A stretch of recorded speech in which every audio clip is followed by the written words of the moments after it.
오토바이 사고로 다친 음식 배달원 3명 중 1명은 10대 청소년이라는데요. 최근 10대들 사이에서 간단한 클릭만으로 돈을 벌 수 있는 댓글 알바가 인기를 일반 알바 사이트에서 구직 사이트에 이르기까지 댓글 알바에 관한 광고글이 널려 있고 수익도 하루 수십만 원 수준이라고 호기심을 자극합니다. 청소년 착취의 온상이 된 야간 택배 아르바이트의 실태를 최근 TJB가 연속 보도했습니다. 12시간을 밤새 일하고 평균 6만 원에서 6만 5천 원.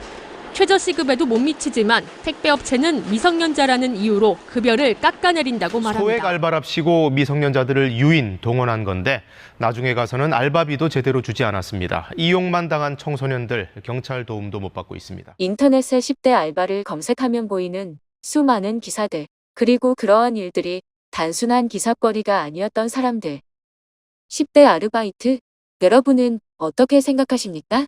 고물가와 최저임금 인상에 아르바이트를 찾는 사람들이 많아지고 그중 10대의 아르바이트 구직률은 2배 이상 두드러지게 증가하였습니다. 핵심 구직 연령층인 20대의 알바 지원 증가율에 대비되는 높은 증가율입니다.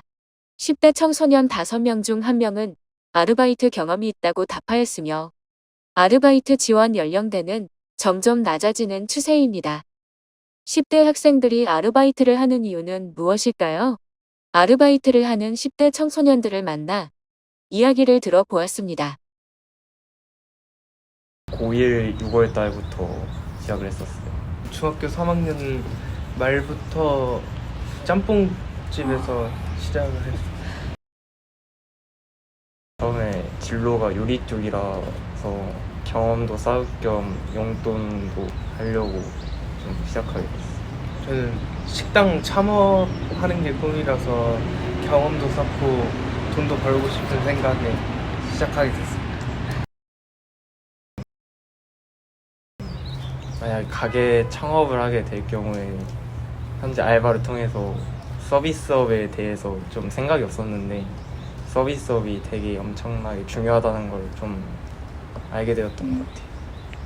저는 꿈이 창업 쪽이다 보니까 그 사장님의 마음가짐, 사장이 할 수 있는 마음가짐, 위생관리 이런 거에 좀 배우게 될 것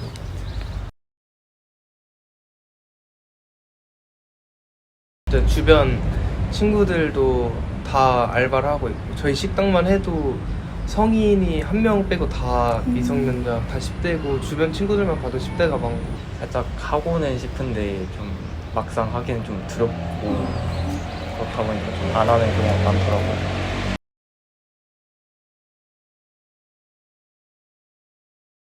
친구 통해서 곱창집에 들어가게 됐어요. 저는 그 알바 천국 같은 앱 보고 근데 친구를 통해서 들으면은 좀 가게에 대한 상황을 좀 어느 정도 알 수 있으니까 그 부분을 좀 숙지하고 들어갈 수 있는 게 좀 장점인 것 같고요. 단점으로는 잘 모르겠어요. 앱은 그래도 자기가 원하는 그런 알바 식당을 찾아서 할 수 있고 급여도 다 써져 있으니까 그런 건 좋은 것 같은데 그 식당 일에 대해서 너무 간략하게 홀 서빙 이렇게 해서 들어갔는데 주방도 하는 경우가 막상 들어가면 연령대가 다 20대 성인부터 할 수 있는 게 대다수고 청소년이 할 수 있는 건 되게 적어서 그런 게 약간 단점입니다. 월급이 좀 늦게 들어온다거나 그런 문제가 있던 거 실제로도 주변에서 딱 시급만 보고 들어갔다가 직원이나 사장님이 좀 행동을 별로 상처받는 행동을 많이 해서 성희롱을 들은 경우에는 사실 알바면 손님한테 뭐라고 할 수도 없고 그래서 그냥 사장님이나 같이 알바하는 직원분들한테 말씀을 해서 그렇게 해결하는 경우가 있고 급여가 밀린 경우에는 사장님께 연락해서 그 언제 들어오냐 여쭤보고 상황 들은 다음에 그때 다시 받는 경우.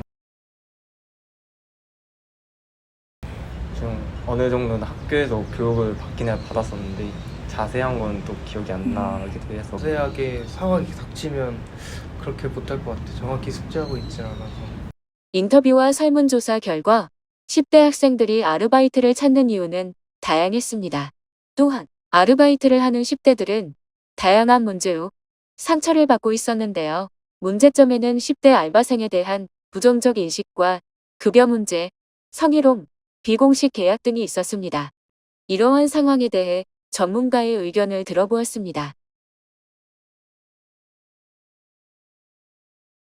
저는 이제 고인노무사 안종범이라고 하고요. 이제 노무사 일을 하면서 지금 저희 노무사 회에서도 청소년들을 대상으로 권리구제 사업을 하고 있습니다. 네, 그런 사업을 이제 전담하고 있으면서 이제 때마침 이제 학생의 요청으로 인해서 이렇게 좀 인터뷰에 응하게 되었습니다.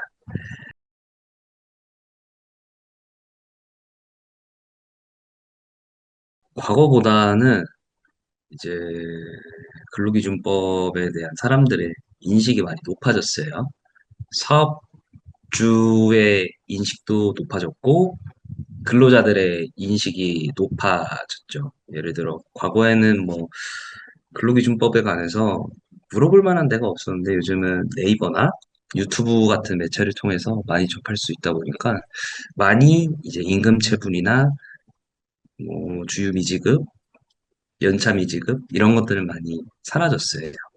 그렇지만, 어느 정도 규모가 있는 프랜차이저 사업장이나 이런 데는 사실 법을 잘 준수할 수밖에 없어요. 그런데 이제 프랜차이저가 아닌 사업장, 그리고 간혹가다 프랜차이저 사업장이더라도 인원이 굉장히 적은 경우에는 좀 주유를 미지급을 한다거나 아니면은 근로계약서 작성 자체를 안 하는 경우도 있고요. 작성을 하더라도 그거에 대한 설명 없이 근로자에게 교부조차 안 하는 그런 사업장도 많습니다. 근데 대체로 제가 이제 학생분들 상담을 하다 보면은 최저임금 미지급이 꽤 많고 주유수당 미지급이 이렇게 좀 많은 것 같아요. 편의점이었는데요. 그 아르바이트생이 그 해당 매장을 많이 이용하는 학생이었어요. 그랬더니 이제 거기 점주라고 하죠. 사장이 그 학생에게 혹시 우리 편의점에서 일해보지 않겠냐. 근데 이제 우리가 좀 아는 사이니까 우리 좀 친하지 않냐. 그래서 좀 최저임금 이달해서 지급해서 좀 하자. 이 식으로 구두 합의를 한 거죠. 근로계약서도 안 쓰고. 그래서 이제 근로자 학생이 이제 권리구제 신청을 해가지고 근로자가 이제 근로시간을 적어놓은 게 다행히 있어서 또 그 최저 시급으로 계산을 하면은 들어와야 되는 금액을 알 수 있잖아요. 네, 비교를 해보니까 미달되는 게 확인이 돼가지고 최저임금 이상으로 계산해서 지급받은 사례가 있었고요.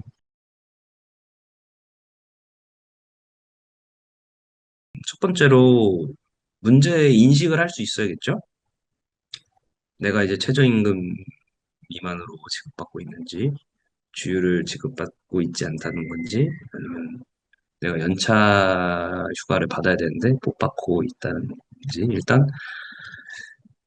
스스로 인식을 할 수 있어야 되고, 두 번째로 인식을 한 다음에 어떻게 행동을 할 거인데, 보통은 어린 학생들이 상대를 해야 되는 사람들이 좀 나이가 있으신 사장님들이에요. 그래서 보통 근로계약서에 이런 게 있어요. 뭐 근로계약 해지와 관련하여 한 달 전 미리 고지를 해야 되며 이를 뭐 지키지 않았을 경우 손해배상 청구를 한다. 이런 문구가 있어서 학생들이 사실 그런 문구 때문에 많이 겁을 먹고 진정을 안 넣어요. 근데 이제 그런 경우더라도 관할 노동청에 진정을 놓을 수 있고요. 현재 지금 고용노동부랑 그리고 공인노무사회에서 만 34살 미만의 사람을 이제 청소년으로 보고 무료로 권리구제를 해드리고 있어요. 청소년 노동권익센터라고 그 센터를 이용해서 노무사님들을 무료로 이제 배정을 받아서 권리구제를 받을 수 있기 때문에 그런 근로계약서나 사장님들의 구두에 의한 뭐 협박, 회유 이런 거에 흔들리지 마시고 이제 말씀드린 사이트를 이용해서 좀 권리 구제를 받으시는 게 좋지 않을까 생각합니다.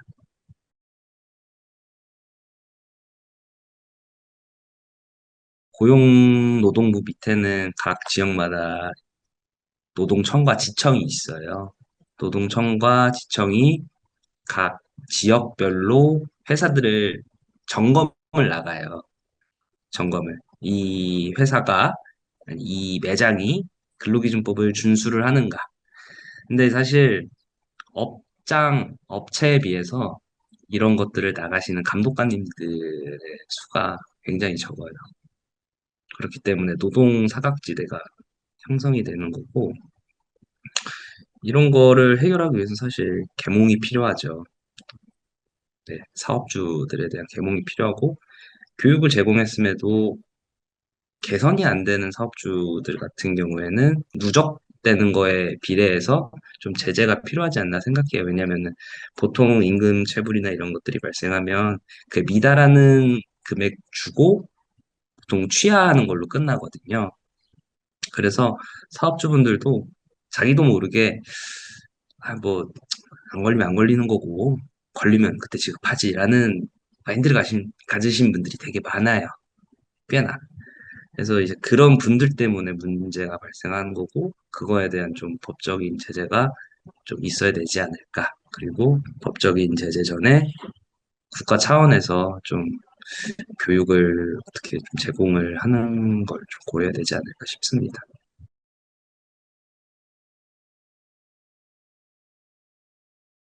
노동 시장을 되게 개방화시켜서 구인자와 구직자를 매칭을 시켜주는 데 그 장점이 있죠. 그리고 단순히 매칭뿐만 아니라 각 구인자나 구직자의 니즈를 좀 충족시킬 수 있게 조건을 설정해서 좀 구할 수 있다는 게 최대 장점이라고 생각을 합니다.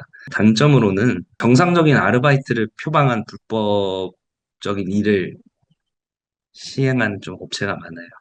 예를 들어 대포 통장을 단순 심부름이라고 해놓고 이제 실제로 보면은 대포 통장을 개설을 시킨다던가 그런 것들이 있고 10대나 20대들이 이용하는 그런 구직 사이트는 굉장히 일회성의 성향이 있기 때문에 채용 공고나 이런 것들을 되게 대충 작성을 하는 경우가 있어요. 채용 공고 보고 지원했는데 실제로는 달라요. 이런 경우가 있고요. 아르바이트를 하고 싶은 10대 아르바이트생들과 인력이 필요한 사장님, 서로에게 신뢰 있고 안전한 구인 구직의 문을 열어주면 어떨까요? 따라서 제안합니다. 10대 전용 아르바이트 어플 알센. 알센은 알바를 센티하게, 알바를 센스 있게라는 이중적인 의미로 아르바이트 환경을 센티미터 단위로 가깝게 공유할 수 있는 서비스 디자인입니다. 먼저 온보딩 페이지를 통해 알센의 전반적인 기능을 설명합니다.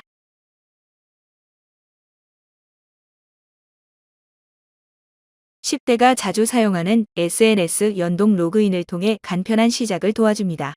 기본 정보를 통한 가입과 함께 지역을 선택하여 주변의 정보를 빠르게 업데이트 받을 수 있습니다. 알센은 빅데이터 및 AI를 통해 사용자 맞춤형 일자리를 추천합니다. 센톡을 통해 다양한 근로지의 아르바이트생들과 서로 소통을 할 수 있는 커뮤니티가 형성되며 많은 좋아요를 받은 글은 오늘의 센톡 순위에 올라 메인 화면에 보여지게 됩니다.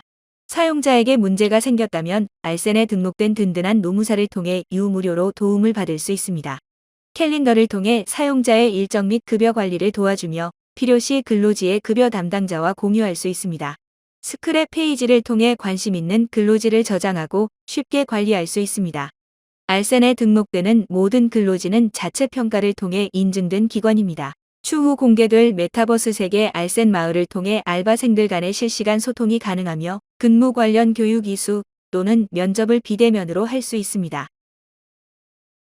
알센은 구인 구직난을 완화하는 데 이바지가 되어 사회적, 경제적 효과를 기대할 수 있습니다. 10대의 자유롭고 안전한 경제활동이 가능한 그날까지 알센이 함께합니다.